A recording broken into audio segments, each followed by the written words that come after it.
monster's chest was very, very wide. I think all the time what would have happened if I'd actually hit it. I had the gun ready to defend myself and my son against the monster. This half man, half goat that lived out there on the Pope Lick. He'd lure kids up on top of the track and then try and kill them. All of a sudden, all the animals in the forest just started getting really, really, really loud. We were looking at each other like, what is going on here?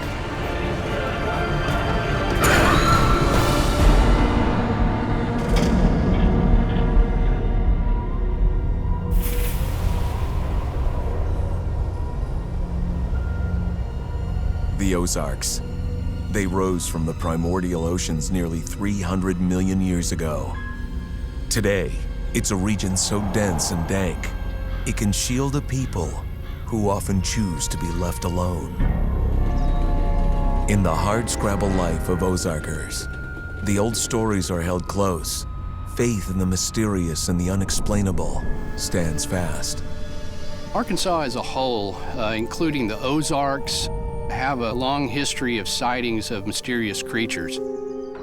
This would all be a place where an unknown animal could hide. The people that really have seen the monster take it seriously. I know of several people who were skeptical before. They're no longer skeptical.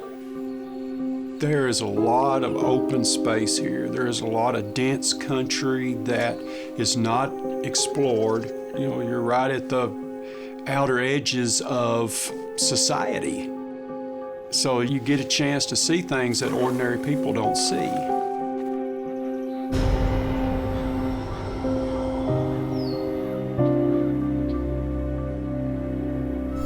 In America's heartland, there is but one mountainous region, the Ozarks. On its southern edge lies Fouke, Arkansas, a tiny town of less than 1,000 in the southwest corner of the state. Since 1908, there have been 70 sightings of something monstrous creeping in the woods. One of the latest cases is that of Heather Owens. Growing up out here in the country in a rural setting was great. I loved it. It's just peaceful, quiet, everybody knows everybody, and I think that's what I like about it. She was a very active kid. She wanted to be involved in everything, and she pretty much was. Heather Owen grew up a typical Ozark country kid. Learning to hunt and fish followed soon after learning to walk.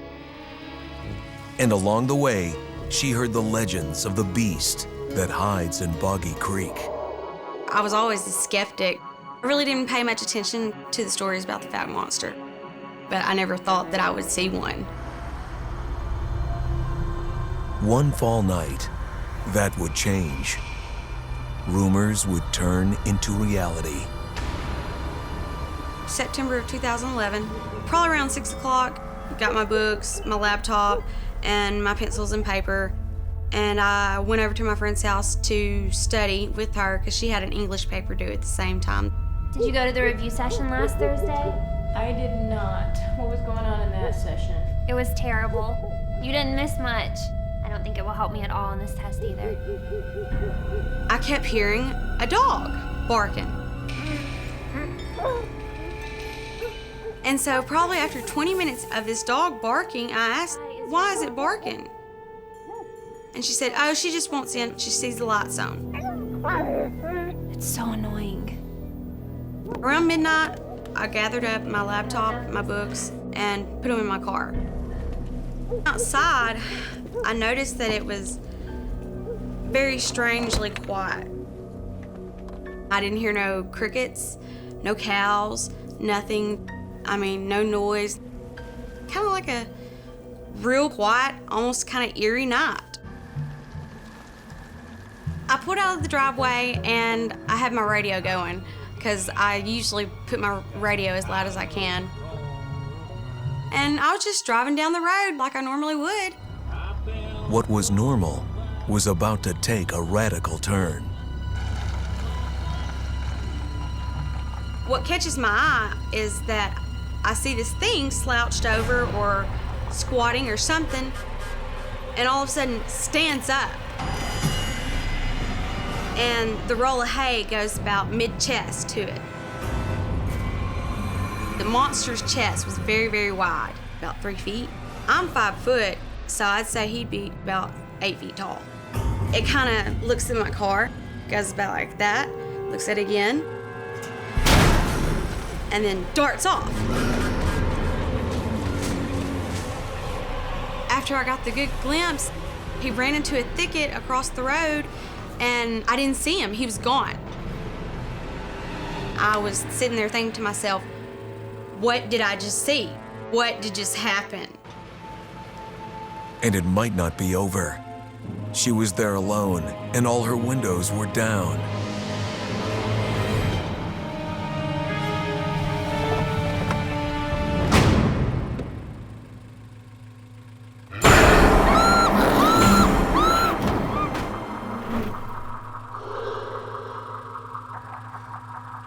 Heather was no longer sure what was there or not. But she knew she had to leave and make it to the one person who would understand. Listen, I saw this thing in the road. She was just practically screaming out at me. Very high-pitched voice, and her words were running together. I told her to slow down and just wait, slow down. And we went through this process about 2 more times until I heard her come out plain and said that she had just seen the Fouke Monster. I was scared. I was frightened that something bad could have happened to her. 2 days later, after the incident happened, we went down there during the daytime. My mom wanted to see where I had the sighting. I didn't have any doubts. I knew what I seen. I think all the time of what would have happened if I'd actually hit it. And I'm just seeing hands coming up at me and just thinking the most horrifying thing to scare the living crap out of me. I don't know what he would have done. Heather Owen has joined the growing legion of believers in the existence of the Fouke Monster.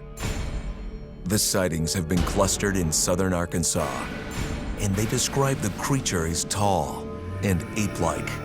They looked rather large, you know, and their arms was swinging, you know. Their arms was longer than past their knees, and it was looking back over his right shoulder at me. Some with close encounters have reported a hideous stench. Well, it smelled like old wet dog hair, maybe something sort of dead. You know, it was awful. I mean, it was really grotesque. Others have recounted a scream, like a panther in heat. A few have even seen glowing red eyes the size of silver dollars. Sometimes seeing the monster for the very first time is a very frightening experience. The very first thing they always say is, don't tell anybody, or don't mention my name. For the believers, there's a safe haven in Fouke. A diner that dishes out generous helpings of monster lore. When a person tells me they've spotted something that's so above the ordinary, I don't know whether I'm in a position to say, you've got to be lying. You didn't see anything like that. Now, it's easy for me to do that, but I'm not one of those kind of persons who just dismisses what a person says. Skeptics, say, you don't believe this, do you? Well, as someone who's interviewed countless people who believe they saw something unexplainable, at the end of the day, I come away with the belief that these people actually saw something they couldn't explain, something that frightened them. Now, one local Ozark hunter says his belief has turned into proof. When you see it for the first time,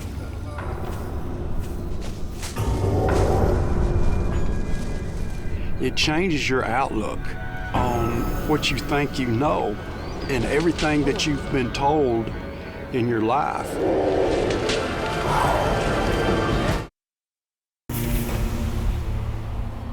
In the Ozarks, residents of Fouke, Arkansas have long claimed that a man-like beast hides in the area's swampy forests. One of the latest is college student Heather Owen. A short trip home from studying turned into one of the most terrifying nights of her life. After that, there was no uncertainty for Heather. The Fouke Monster is real. Right here is Boggy Creek, ground zero for the Fouke Monster. This is a very significant area because where we stand would be an area where a creature, if it was to come out of that more remote, rugged area and approach civilization, this would kind of be where it would come to the limits and possibly be seen by some of the people that live out on these county roads. In fact, a lot of the sightings took place along Boggy Creek. My family goes back probably within a 200-mile radius of this area, probably 100 years ago. My dad started me fishing, I guess, before I could walk. When I was a little child, he would take me off in the woods and teach me how to track deer and hunt squirrels. And we filled the freezers up with squirrels, and my mom would cook them up and put meat on the table. Doyle Holmes thought he knew every creature in the Ozark forest, except the one he came across one foggy morning in 2004. It was, I would say, 6 o'clock in the morning. The sun was just starting to come up, and I got on the lake early that day. It was very foggy, and I heard some splashes in the water. And then as the light started to shine through the fog, I could see a silhouette of a bipedal animal standing up in the water. When you first see it, it just runs through your mind that you can't be possibly seeing what your eyes are telling you you're seeing. It looked like he was hunting for something in the water. He was kicking debris up out of the water. It looked like he was fishing.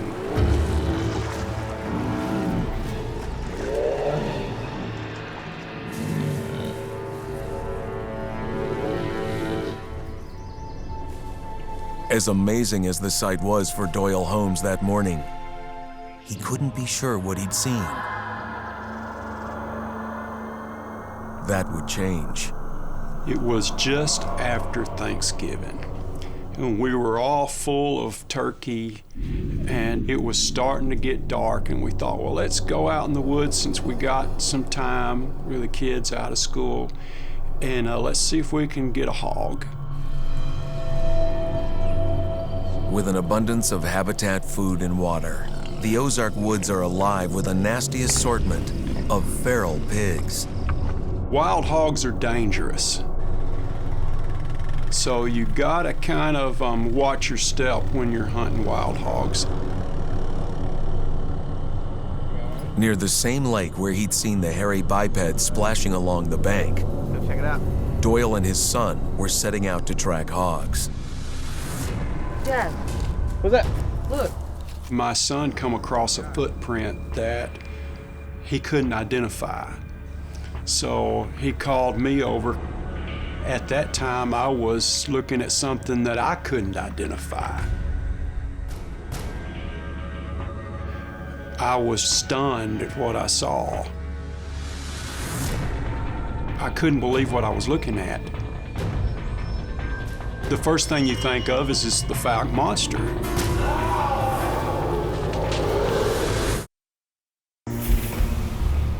One evening in the Ozarks, Doyle Holmes and his young son were out hog hunting. Dad, what's that?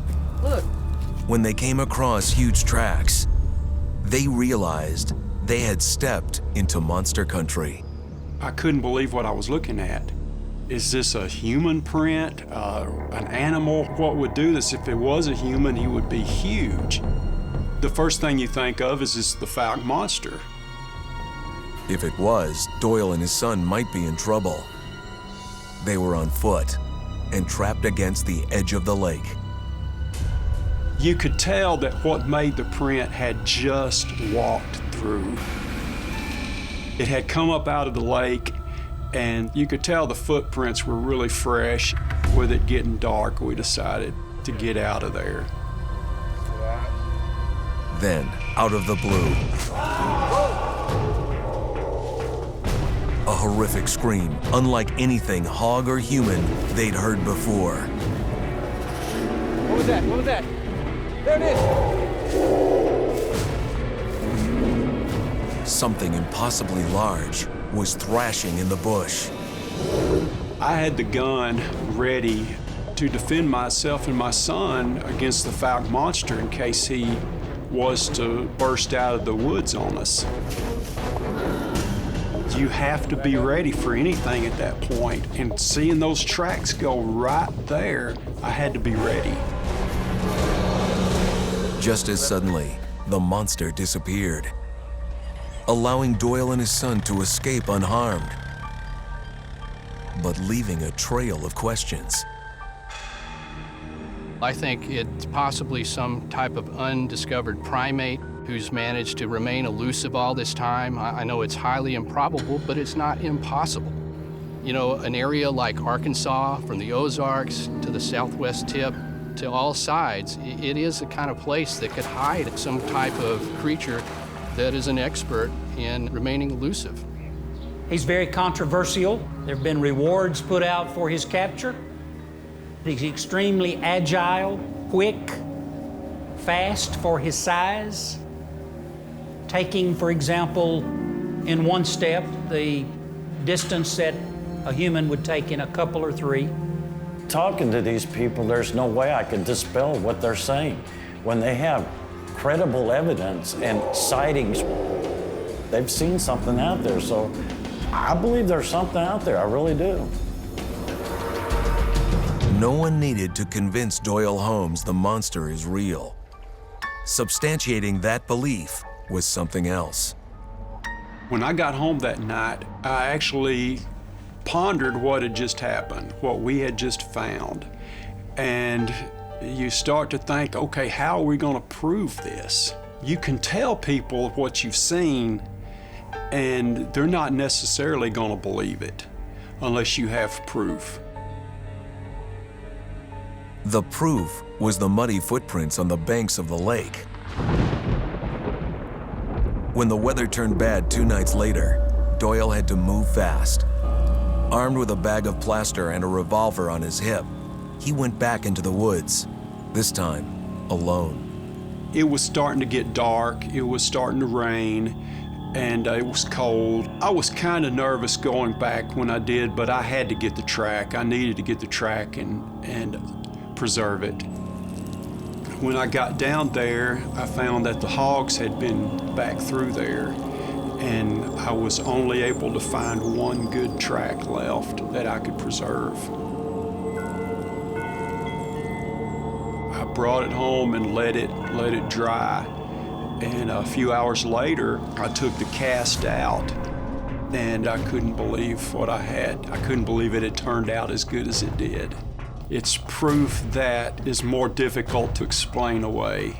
It is something that is tangible, that you can touch. This is what's down there. Something is making these tracks. And this track maker might not be alone. Since we found that one track, I've noticed other tracks. I believe there are family groups down there in the woods. Doyle Holmes managed to find a key piece of evidence. Yet for those on the hunt, it only whets the appetite, on the way to proving the Fouke Monster lives. I would definitely like to, have a sighting myself to find the Fouke Monster. That would be sort of the holy grail of all this. If you could somehow prove to the world that what you've been spending your time doing, that would be something that would be just absolutely amazing.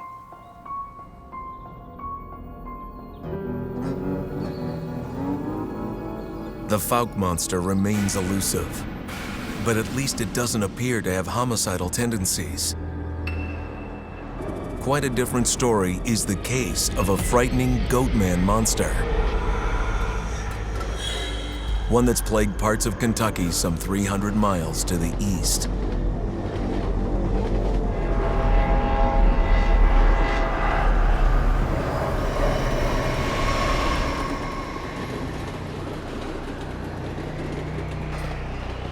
Long ago, the railroads cut through forests and bridged across valleys to reach coal country in western Kentucky. In Jefferson County, where the Boggy Creek runs through a narrow gorge, the railroads built a massive span. Trains still cross the trestle, and over the years, dark rumors have gathered here. Rumors of something evil and bloodthirsty.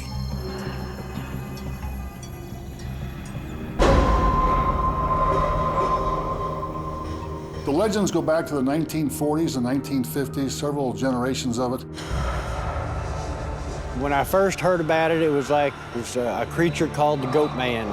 He kills people, drags them back into the woods, and people are never heard from again. I can remember going to slumber parties with my girlfriends when I was a teenager and talking about the story of the Fouke Monster, and it was terrifying.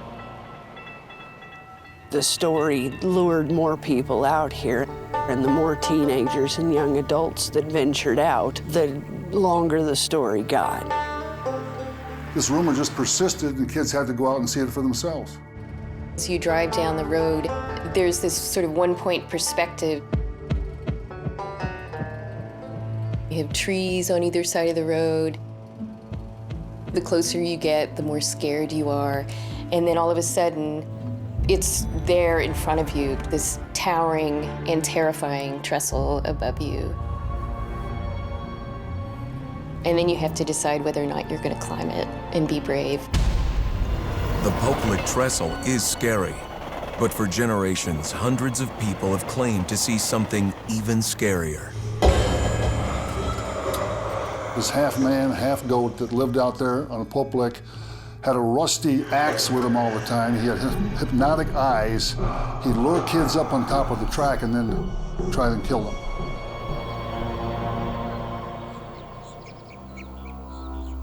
When it comes to the idea of these legends or monsters in the woods, it just wasn't real enough to me to be able to pass those kinds of legends on to my children as realities. Monsters that creep in the night were the last things on the mind of Sue LaRue. She had 4 children to raise. By 1988, 17-year-old JC and his 15-year-old sister Lee were still at home. JC was a great big brother. He defended me. We played together. I was 2 years younger than he was, so, you know, I didn't like him. He smelled, he was a boy, and, you know, he didn't like to wear dresses or play with dolls. So I learned how to play a lot in the yard. And JC and I had quite a lot of fun. JC was a great guy. He would do anything for anybody. We spent a lot of time together, especially the first couple of years of high school. On a chilly evening in February 1988, JC and Chris were heading out for a night with friends. The last thing I remember, JC and Chris were headed out the door, and I asked JC for the $20 I had loaned him a couple of weeks earlier, and he kind of shrugged me off and said, "I'll send it to you when I get to Pensacola." So I, you know, kind of growled at him as they went out the door. The last thing I remember saying to JC was, "Bye, honey. You kids have a good time. But be careful." In recent weeks, Sue had grown worried for her son. I did have a premonition. I haven't shared it with a lot of people. I think because it seemed so eerie. Where I worked, there was a chapel on the second floor. And I got on my knees and I prayed, "God, please keep JC safe."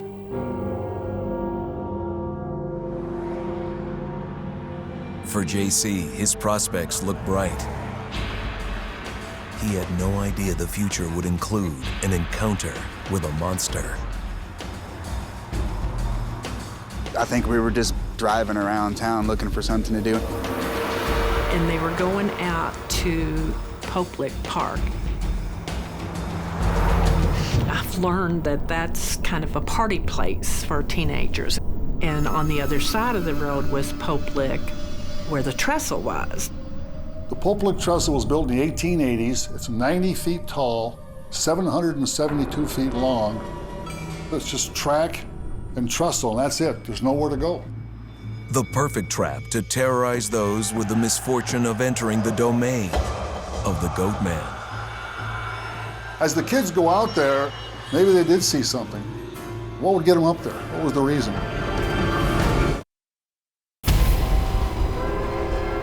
In western Kentucky, there's an old train trestle over the Creek that many believe is guarded by a monster. A Goatman that lures teenagers to try crossing the span. The giant horned goat, half man, half beast, is an ancient image of the devil itself. The origins of the Pope Monster are more murky. One story is that it was a circus train going through and lightning hit it, and the Goatman emerged out of that. Another was that there was a farmer way too familiar with his goats, and they bred a goat together. Another one more interesting actually is the farmer was mistreating his goats, and they came back as a man to revenge on the people that came out there. There's little doubt, however, about the legend's hold on teenagers. On a February night in 1988, 17-year-old J.C. Baum and two friends were on the Pope Road near the railroad trestle. JC, knowing more about the Goatman than Chris and their friend, really wanted to come out here and investigate. As we were sitting in the car, you could see out the windshield these trestles. They were now in earshot of the monster's call. A creature rumored to imitate voices, hypnotize the unsuspecting, and entice them to climb the tracks. Hey, there's some tree tracks there. Ready to go? Come on, let's go. And he got out of the car and he started saying, "Let's go," and let's go. They were drawn out here to find it and to know the Goatman, to be the first one in town to have seen the Goatman. By risking a climb to the trestle, many believe they must have been possessed, in a trance by the monster, unable to notice the oncoming train, charging their way. JC wanted to walk across them, climb up on one side and walk to the other side. As we walked out, the ties got further and further apart the further out you got. As we got further, the distance between the ties, was instead of 6 inches, it was a foot, and then it was 2 foot, and you had to step pretty far. It's terrifying to go up there. You're halfway into the clouds, and all just ahead of you is this narrow track and nothing else. There's a large bend that comes around the corner up there. You could all of a sudden see the trees light up. As the headlight of the train started to come, and you could see the light. And at that point, it's probably 3/4 of a mile away.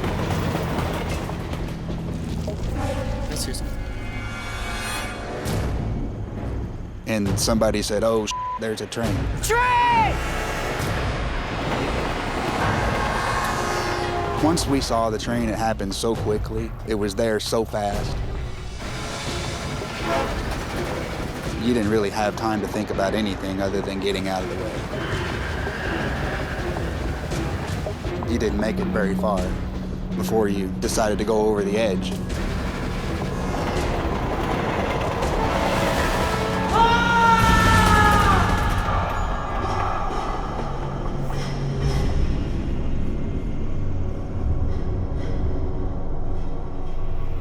Miraculously, Chris and the other teenagers survived.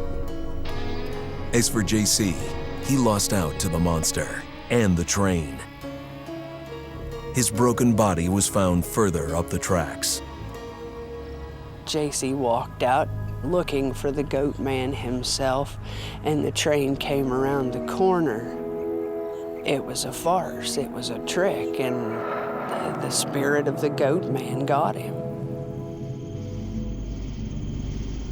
The doorbell rang, and I jumped up out of bed, and the first thing that went through my mind was, darn it, JC's forgotten his key again. I got up and went out to open the door for him. The police chaplain was standing there. He said, I'm sorry. You only imagine that moment. There's just nothing worse. There's been at least 3 deaths on the Pope Lake Trestle, 2 of them in the 1980s, another one in more modern times in 2000. For generations, the monster's legend has worked like bait, and tragically, young people respond. I made it my calling to find out what the Goatman was and where he was and what it was that JC saw. I wanted to put the puzzle pieces together. Without telling her mom, Lee climbed the hill at Pope Lake, gambling that she could take on the monster that killed her brother. As I walked out on the trestle, I felt fear, yet that my curiosity continued to push me. I wanted to see what JC saw. I wanted to find the Goatman for him.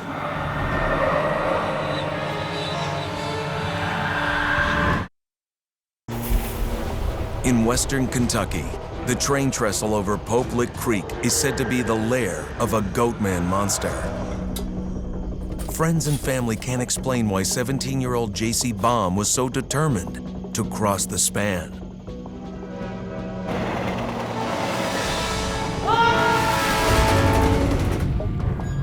In the wake of his death, his sister Lee decided to see if she could find the monster. I wanted to understand the Goatman, and I wanted to understand what JC was looking for. I did climb the hill. I climbed about a quarter way out on the tracks. I was frozen. I felt fear, but my curiosity continued to lead me out. Lee survived the ordeal, and it brought her closer to the truth about the monster. Yet even today, she relives the fear anytime she's close. Oh, wow. Excuse me a minute. Oh, God, that's it. That's it. That's the train. You feel it. I've been out here numerous times. I've yet to see the Goatman, but I don't give up hope that maybe somewhere, somehow, he lives under the bridge out here.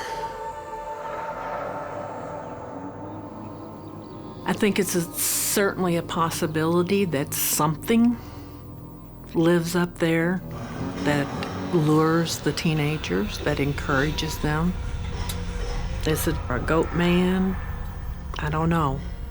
But something attracts the teenagers, and I didn't see that back then.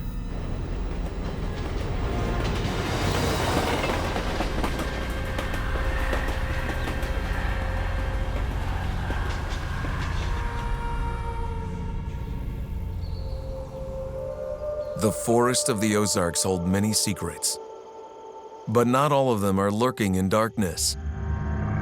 In one place, the darkness is overcome by an unexplainable light, an incandescence that seems born of magic.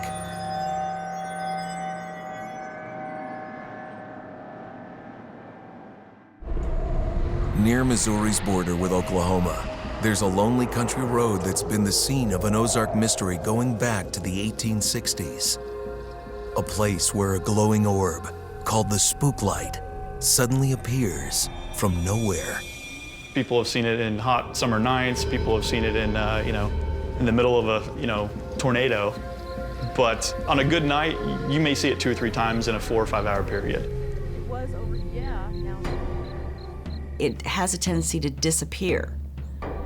One minute you're driving down the road and it's in front of you, and you peek this one small hill and you turn around and it's behind you now. We were actually looking towards the west, and all of a sudden somebody says, "Hey, it's right behind us." So it kind of snuck around and came up behind us, and hence the spook light. How can a ball of light be at one place and then within a fraction of 2 seconds be behind you? And we watched it turn colors and move. And the whole time you're thinking, how does this possible? There's no doubt witnesses are seeing something. Explaining it is harder. Through the years, theories about the spook light have come and gone. In the 60s, Popular Mechanics did an investigation around the lights from Route 66 bouncing off the clouds basically and back down onto this road that's kind of sits parallel with it. Researchers have tried tracking car headlights from various roadways without much luck. And as residents point out, the spook light was seen hundreds of years ago, before there were cars. Speculation has run the gamut, from the devil to UFOs. One of the legends was that it had to do with 2 Native Americans that were from different tribes that weren't allowed to get married. And the chief kills the other one, and the light is basically his soul that's going around looking for, his family. The legends get passed on. It's just what families do. You tell your children, and your children tell their children, and it just keeps it alive.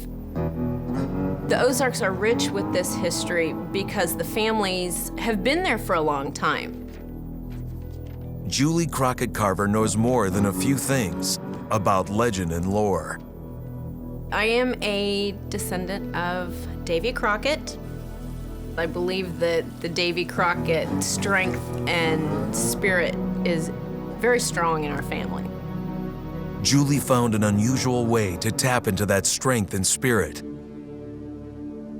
Teaming up with an old friend unexpectedly put them both on a path to encountering the magic of the spook light. But that one on the edge right here, I really wanted to see it because everybody's talking about this phenomenon, this light, that ball of light that dances across, and I really wanted to see that so bad. For hundreds of years in the Ozarks, people have reported a mysterious but unexplainable ball of light in the sky. In May of 2009, Debbie Miller persuaded her friend Julie Carver to search for the spook light. The adventure was just what Julie needed. I was bedridden for a long time and didn't get out. Debbie was always calling, and she was a big part of, let's go do this. Hi. You've got to make up some time here. On a warm spring day, Debbie, Julie, and Julie's daughter set out into the Ozark countryside. It was kind of confusing how to get there because it's a lot of back roads and winding roads, and we had gotten lost. And we were on one of the back roads. And as it got darker, the woods kind of took on a life of their own. And there was a pack of dogs. There had to have been at least 6, 7, maybe more dogs. And we thought that was really weird. Where did they come from? They're all over. Looks like they're gone. I am not going out there. We were sitting on the side of the road and we were getting hot. And I was actually a little leery of rolling my window down just because I had this feeling something would creep up and get me. I am not getting out. At first, we were kind of apprehensive. Come on. 3 women alone on a deserted road. It's dark, there's no street lights. And it's just, it sends the hairs on the back of your neck standing up. And all of a sudden, all the animals in the forest just started getting really, really, really loud. I mean, super loud. Oh my God. And it just kept getting louder and louder, and we were looking at each other like, what is going on here?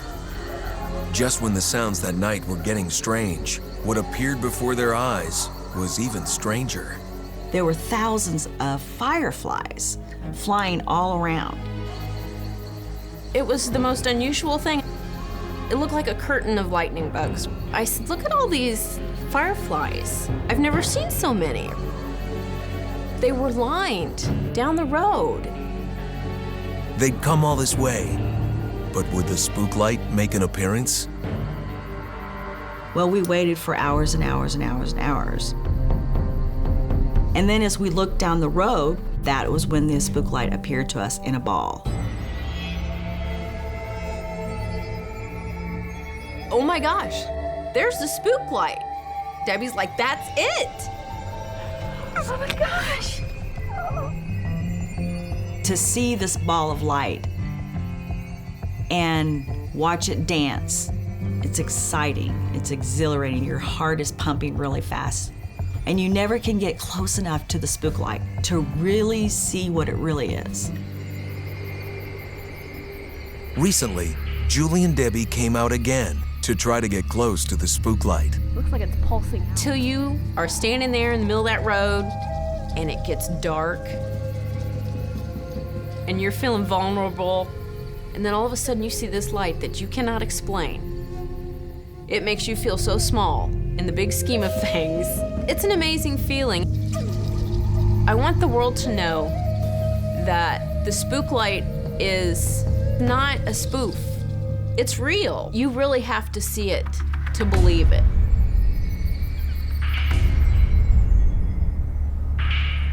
The entire culture in the Ozarks is all about stories. Something's going on. Something's unexplained, some type of paranormal ghost, monster, whatever you want to call it. There are things out there that exist that we haven't thought about before. Every time you have an encounter with something that you did not think was real, really makes you wonder about what you've been told about the reality of living here and on this world.